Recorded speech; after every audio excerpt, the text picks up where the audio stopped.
Hi, I'm Kelsey Foremost, and this is Find Your Magic.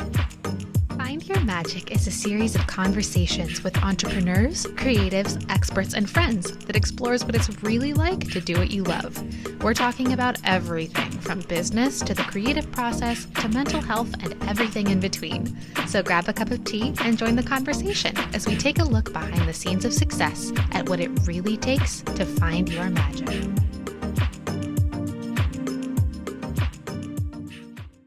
Hey everybody, I'm Kelsey Foremost. I'm here with Nicole Swartz, who is a businesswoman extraordinaire. She has so many projects. I'm just gonna let her tell you what she does. I do a lot of different things. You do? So I'm an attorney. I have a law firm for women, and so it's called Sprout Law. And then I also have a consulting business called the Sprout Society, which is more like business resources, marketing, that kind of thing. Also focused around women. I have a podcast called Cash is Queen. It's amazing. Thank you. And I think that's it. On her podcast, Cash is Queen, she always introduces herself with a little fun fact. They're always different. And today she told me her fun fact was... that I collect Sweet Valley High books. They were like my favorite series growing up. How many do you have? I probably have like 30 right now. I really want you to have this like very fancy law office and with like all the leather, instead of like the leather bound, wall of books, it's just Sweet Valley. And maybe like babysitter stuff. And I told her that my fun fact is that I know every word to the musical Hamilton. So this is why we're friends. Lin-Manuel Miranda's brain, I just want to make out with it. One of the main reasons I wanted to bring you here today is to show that like you can connect with people online and then be like incredible friends in real life. Because we've been kind of Instagram stalking each other. Yeah, we've just been like DMing each other on Instagram for like a while. Now we like support each other in business and in life. I literally wrote down, preparing for today, I was like, I feel like Nicole and I are both like intellectual business women skeptics with a hippie woo-woo heart. Oh my god, that is perfect. Yes. We talk about, setting KPIs and your return on investment and all that good stuff, but then we also like to talk about vulnerability and dealing with anxiety and depression while running your own business.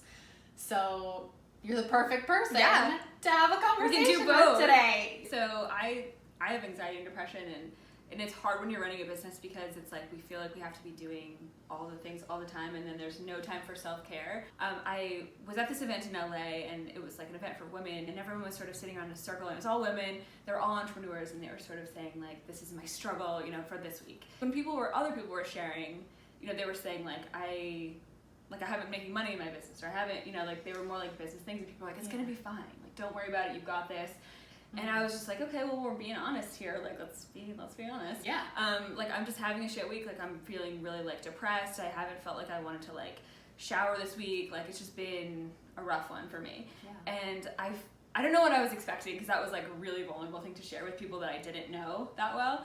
Everyone was just like, whoa, that was, like, too much. Like, which is so shocking to me, because I feel like it's such a common issue. Yeah, it was really disappointing. Like, because I knew that everybody else had felt it at certain points. I mean, we all feel it in business, and even just as individuals, whether or not it's like full. I know, we're also humans. Right. We're businesswomen, but we're also just people. Just people, yeah.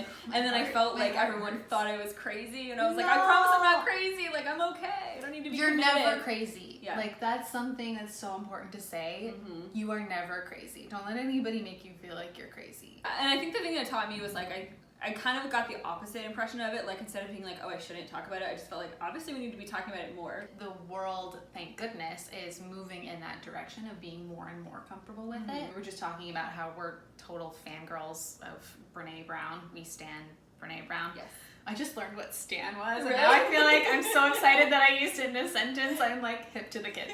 She has made vulnerability like a pop culture moment, and it's opened the floodgates for people to finally feel cool talking about all of that stuff that we've previously like put behind a wall of professionalism. I don't know if you found this, but I have found that the more vulnerable I am in my business, the more clients I actually attract. Yeah, 100%. I found that with the podcast.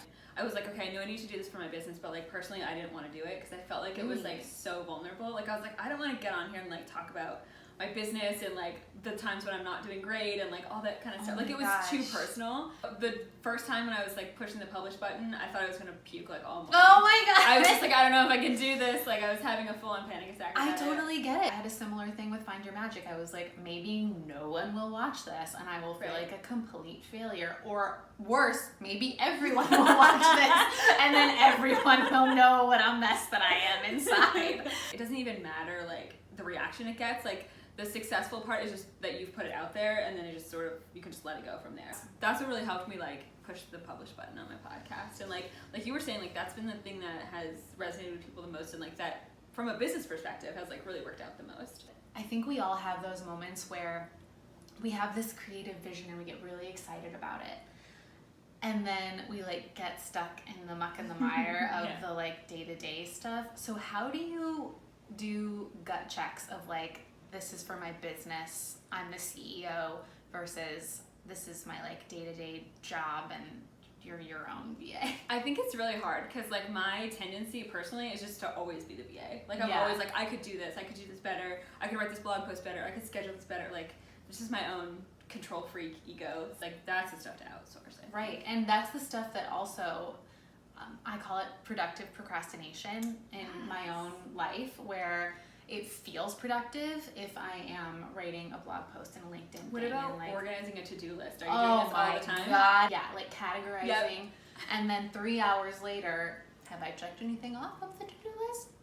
No, but you've organized this to-do list in a beautiful way. It's so pretty. But I love this idea of like productive procrastination, because that is, I could spend all day being like, this is what I'm going to do, and then not do any of it. It became such a thing where I actually brought it to a therapist. Really? And I was like, I feel like I'm obviously putting a Band-Aid on something. Mm-hmm. I'm obviously using this like busy work To try to like control something.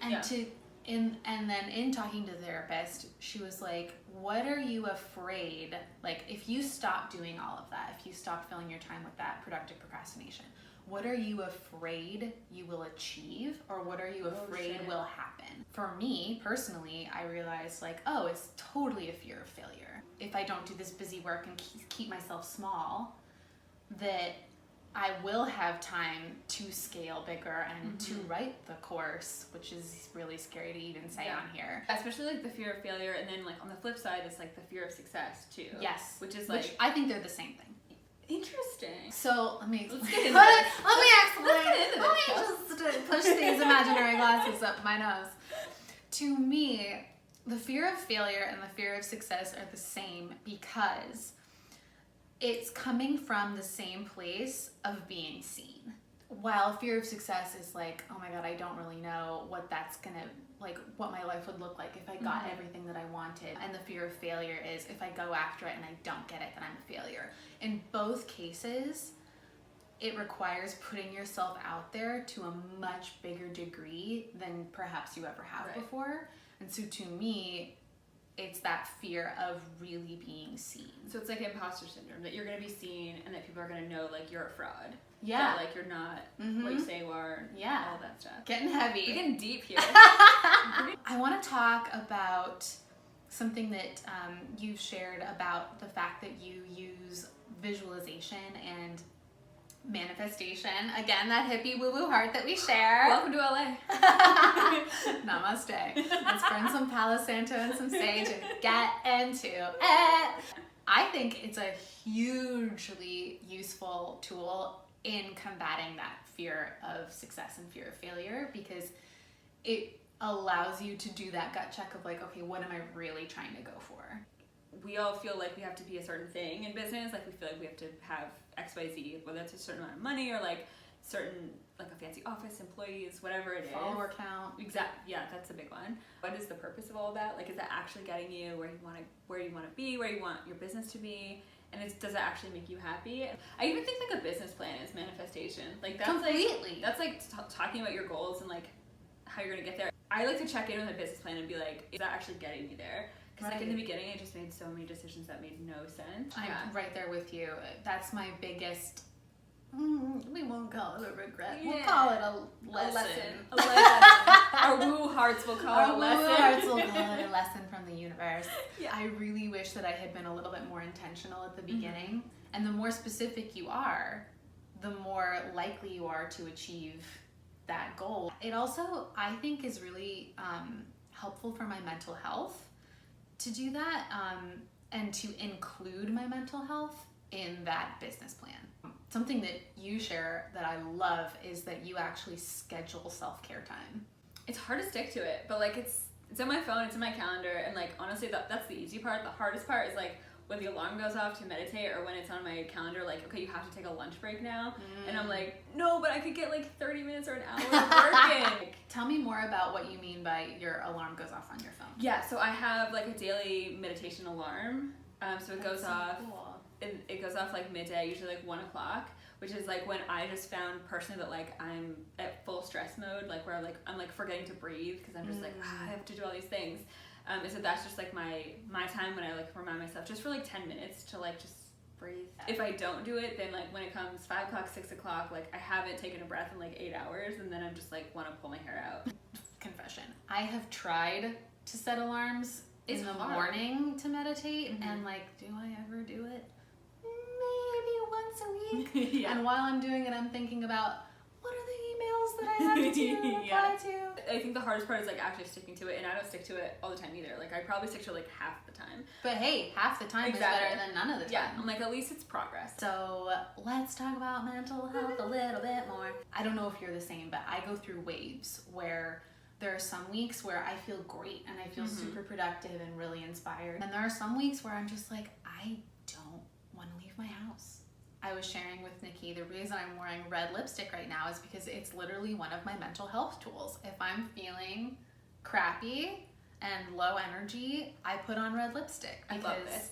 This is like, it's so smart. Like it instantly just makes you feel like you're put together, like you look great, and yeah, it's just lipstick. So I would love to know if you have any tips for both getting yourself out of a funk and forgiving yourself for being in a funk. So getting myself out of a funk, like / preventing a funk, like the big thing for me, because I work at home sometimes, is like when I'm working at home to like always get dressed, and like most of the time I don't want to at all, but I'm like, okay, I have to just like, I just have to put on clothes today. Like if that's the biggest thing to do today, like, for myself, like that's good enough. And also like going back to what you were saying about like having a shit week, like what I have the same thing. Like I'll go through phases where I'm like, I love this, my job is the best, and then I'll have a week where I'm just like, I don't want to do this anymore. Like I hate it. And like usually that usually lasts like 24 hours, and then I'm like, okay, it was a little bit of a meltdown, I'm fine. Having these really bummer feelings, it doesn't necessarily mean that they're true.